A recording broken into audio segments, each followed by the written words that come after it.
सभी को नमस्कार। आज की वीडियो में मैं राव रण बहादुर सिंह द्वारा रचित सरल श्रीमद् भागवत गीता का वाचन करने जा रही हूँ। सच्चिदानंद भगवान श्री कृष्ण के आशीर्वाद से पुस्तक का मूल संदेश श्रोताओं तक पहुँचेगा, यही प्रार्थना है। तो चलिए प्रारंभ करते हैं गीता का प्रथम अध्याय, अर्जुन विषाद योग। इतनी बड़ी सेना कभी भी युद्ध करने के लिए इकट्ठी नहीं हुई थी। कुरुक्षेत्र के विशाल मैदान में जहां तक दृष्टि जाती थी, रथ, हाथी, घोड़े और पैदल सैनिक ही दिखते थे। दिसंबर महीने की रात की ओस ने धूल को अभी उड़ने से रोक रखा था, परंतु हाथियों की चिंगाड़, घोड़ों की हिनहिनाहट, तलवार तथा ढालों की खनक गूंज रही थी। दोनों सेनाओं के बीच में था एक पतला लंबा खुला मैदान। इसी में दोनों सेनाओं की टक्कर होने वाली थी, परंतु यह क्या! विशाल चमचमाता रथ, सफेद रंग के 4 घोड़े, रथ के ऊपर ध्वज में वीरासन में बैठे हनुमान जी, चारों घोड़ों की लगाम पकड़े मोरपंख मुकुटधारी मनोहर हारी श्याम वर्ण के भगवान श्री कृष्ण तथा उनके पीछे गांडीव लिए हुए अर्जुन। धीरे धीरे यह रथ पांडवी सेना की कतार से आगे बढ़ा और बीच के खुले स्थान के बीचों बीच आकर रुक गया। दोनों सेनाओं के लोग रथ को बीच में रुकते देखकर आश्चर्य में पड़ गए। दूर से दिख रहा था कि अर्जुन भगवान से कुछ कह रहा है और भगवान घोड़ों की लगाम पकड़े हुए मुड़कर उसकी बात सुन रहे हैं। इतने में भीष्म पितामह का शंख बज उठा।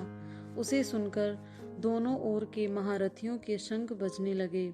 सामूहिक शंखनाद ने जैसे आकाश को ही फाड़कर रख दिया, परंतु वह सफेद घोड़ों वाला रथ तो अभी बीच में ही जमा हुआ था।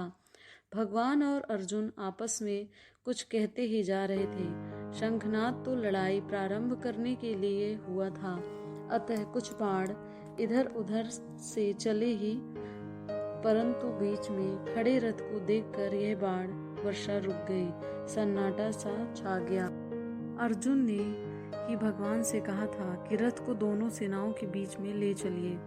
मैं अपनी विरोधी सेना को अच्छी तरह से देखना चाहता हूँ। इसी कारण रथ वहाँ दोनों सेनाओं के बीच पहुँचा था, परंतु अब अर्जुन सामने खड़े बाबा भीष्म, गुरु द्रोण तथा असंख्य संबंधियों को देखकर विचारों में डूबता गया। सोचने लगा कि मैं यह क्या करने जा रहा हूँ। इन सबको मारकर राज्य प्राप्त करके मैं क्या करूँगा? यह तो मैं सारे परिवार का नाश करने जा रहा हूँ। परिवार के ना रहने पर पारिवारिक धर्म का नाश हो जाएगा। अपने राज्य सुख के भोग के लिए मैं क्या करने जा रहा हूँ? यह तो हमारे द्वारा महापाप होने जा रहा है। इससे अच्छा तो यह होगा कि मैं अपने शस्त्र रख दूँ और यह लोग मुझे भी मार डालें, या मैं यहाँ से हट जाऊँ और भीख मांगकर जीवन चला लूँ। ऐसे विचारों की चोट ने अर्जुन के हृदय को हिला डाला। भगवान से उसने कहा कि लड़ाई करने की इच्छा ही हमारे मन से निकल गई है।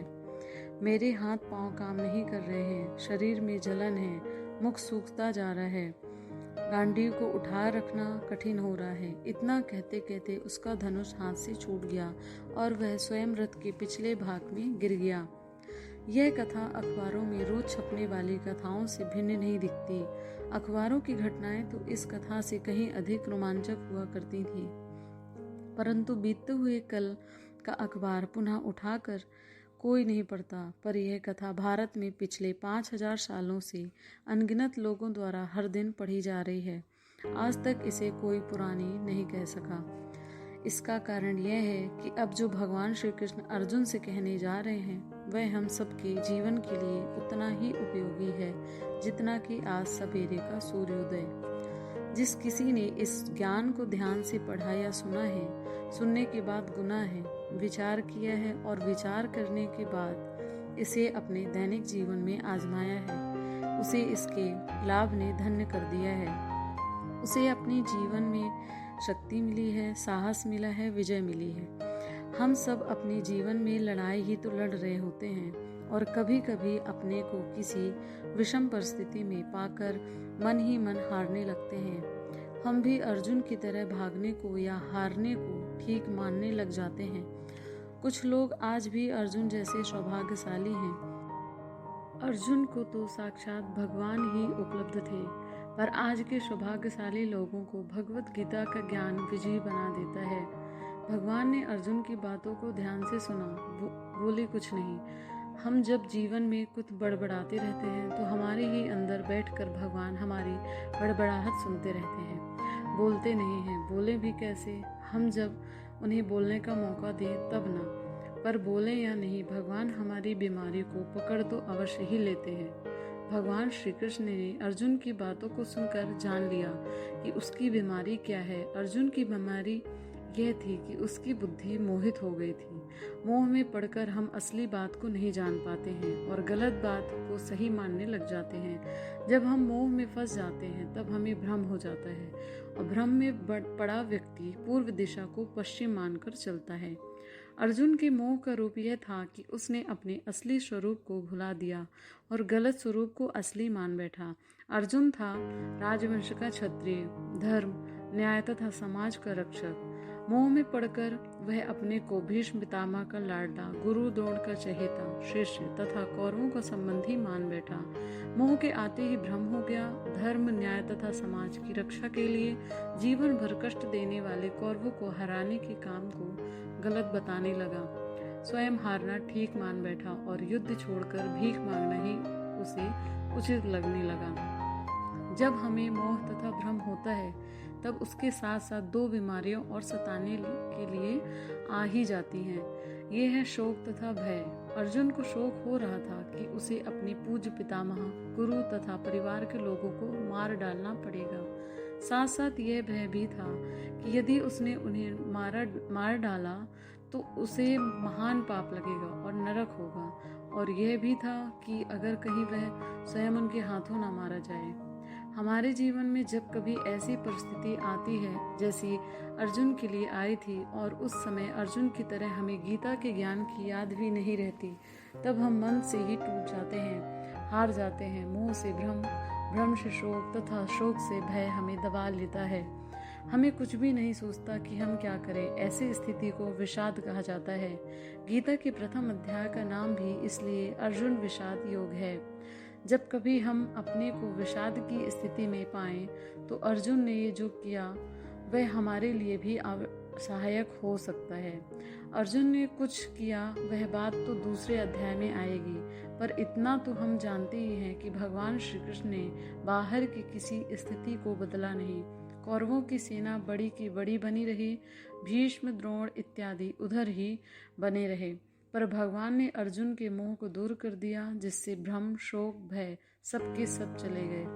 गीता के अंत में अर्जुन भगवान से केवल इतना ही कहता है कि हे अच्युत, आपकी कृपा से मुझे सब कुछ याद आ गया है, पूरा ज्ञान प्राप्त हो गया है, मेरा मोह अब चला गया है। अब मैं आपकी आज्ञा का पालन करके युद्ध करूंगा।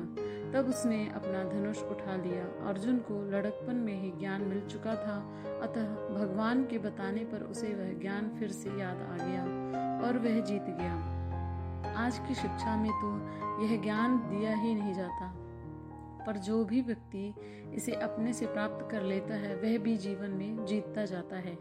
इतना ही नहीं, हम तो जीवन भर उदासी, हताशा, उबाऊ दिन काटा करते हैं। जिसे यह ज्ञान प्राप्त हो जाता है उसके जीवन के हर क्षण में समस्या रूपी शत्रु पर धैर्य, क्षमा और स्वार्थहीनता के धनुष, ढाल व तलवार से विजय मिलती रहती है। इन्हीं शस्त्रों और उनके प्रयोग के तरीकों की चर्चा अब अगले अध्यायों में होगी। यह भगवत गीता का पहला अध्याय है जिसे अर्जुन विषाद योग कहा जाता है। भगवत गीता उपनिषद अर्थात गुरु द्वारा शिष्य को दिया गया ज्ञान है। यहाँ भगवान श्री कृष्ण गुरु हैं तथा अर्जुन शिष्य हैं। धन्यवाद।